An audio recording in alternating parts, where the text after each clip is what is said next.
ఇద్దరు చిన్నారు నా పక్కన కూర్చున్నారు. వాళ్ళ అమ్మమ్మ కూడా కూర్చున్నది అక్కడే. తండ్రి ముందు వేరే వాళ్ళ పెళ్లి చేసుకుని వెళ్ళిపోయాడు. ఆ తర్వాత ఇద్దరి పిల్లలను వదిలిపెట్టి తల్లి కూడా వేరే వాళ్ళ పెళ్లి చేసుకుని వెళ్ళిపోయింది.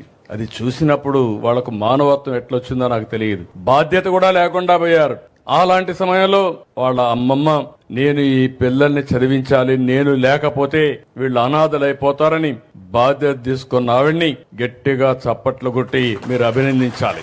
కన్న కూతురు బారిపోయింది స్వార్థంతో, అల్లుడు బారిపోయాడు స్వార్థంతో, కానీ అమ్మమ్మ మాత్రం నేనున్నానని బాధ్యతగా ముందుకొచ్చింది. ఆవిడికి మనస్ఫూర్తిగా మరొక్కసారి అభినందనలు తెలియజేస్తున్నా. ఇది భారతదేశంలో విలువలకు మారు పేరని చెప్పి కూడా నేను మీకు తెలియజేస్తున్నా. ఇప్పుడు నేను అది ఆలోచించిన తర్వాత వాళ్ళిద్దరికీ ఏ విధంగా చేయాలనో ఆలోచించాను. ఆవిడికి ఇల్లు కూడా లేదు. ఇమ్మీడియట్ గా నేను ఎక్కడైతే హెలికాప్టర్ దిగానో అక్కడ ఇంటి జాగా ఇచ్చి 1 సంవత్సరం లోపల ఇల్లు కట్టిస్తున్నాను.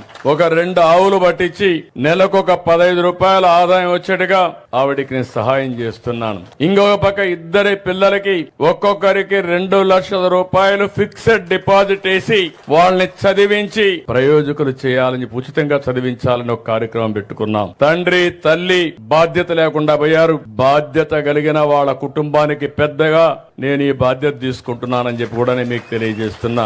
ఇద్దరికి కూడా నెలకు 4,000 రూపాయలు ఇస్తాం. అది కూడా ఉపయోగపడుతుంది. ఉచితంగా చదివిస్తాం. వాళ్ళిద్దరిని ప్రయోజకులు చేసే బాధ్యత ఈ రాష్ట్ర ప్రభుత్వం తీసుకుంటామని చెప్పి కూడా నేను మీకు తెలియజేసుకుంటున్నాను.